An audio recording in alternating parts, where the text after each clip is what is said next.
आजची जी केस आहे ते रेडियल हेड फ्रॅक्चर आहे 60 इयर ओल्ड पेशंटमध्ये आणि ऑलमोस्ट 3 वीक्स ओल्ड आहे.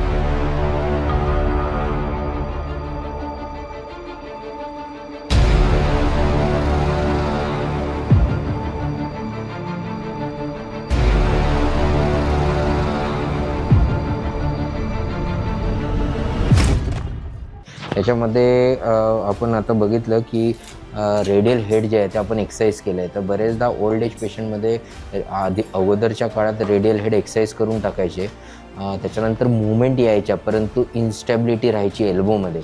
तर एल्बोमधले इन्स्टॅबिलिटी करण्यासाठी आजकाल रेडियल हेड रिप्लेसमेंट करतात. तर असं हे खराब झालेलं हेड आहे जे आपण काढलेलं आहे. आता त्याला मेजरमेंटसाठी आपण हे वापरतो ज्याच्यामध्ये आपल्याला अंदाज येतो त्याची साईज काय आहे, आणि तशा साईजचं हे इम्प्लांट, हे असं इम्प्लांट आपण वापरतो.